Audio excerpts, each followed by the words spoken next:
Bana, ujambo na karibu sana mtazamaji Bongo Super Media. Hapo awali tuliripoti pale ambapo viongozi kadhaa wa chama cha demokrasia na maendeleo Chadema walipo takwa ama polisi walipowahitaji kwamba wanawatafuta na kuwakamata.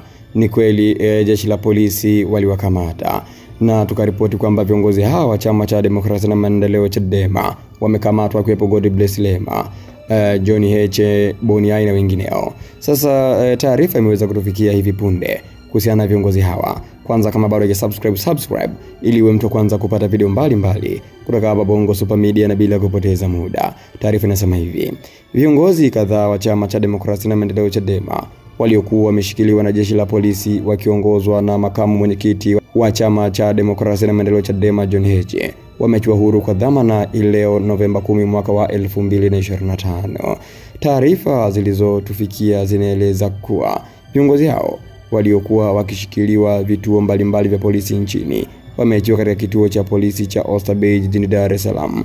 Mbali na Heche, wengine walioachiwa huru ni naibu katibu mkuu wa chama hicho upande wa bara Amani Golugwa, mwenyekiti wa kanda ya Pwani Boniface Jacob au Boniai, na mjumbe wa kamati kuu Godbless Lema. Mwisho kunukuu. Kwa maana yake viongozi hawa wa chama cha demokrasia na maendeleo Chadema wamekamatwa. Mtu kama Godbless Lema nadhani alikamatwa juzi, leo kaachiwa. Lakini mtu ambaye amesota kwa muda mrefu akiwa ndani ni bwana John Heche, ambaye alikaa kwa muda mrefu akiwa ndani. Sasa ni muda pengine wa hawa viongozi kuzungumza ama kusikia kile ambacho wanacho, kwa sababu Chadema wamekuwa wana utaratibu pindi ambapo wanatoka katika misukosuko kama hii, huwa wanaita waandishi wa habari na wanazungumza nao. Je, unahisi viongozi hao kuna kitu watakizungumza? Andika maoni yako hapo katika sehemu ya comment, lakini pia ikiwa ndio mara yako kwanza kutembelea katika channel hii, usisahau kubonyeza alama ya kusubscribe.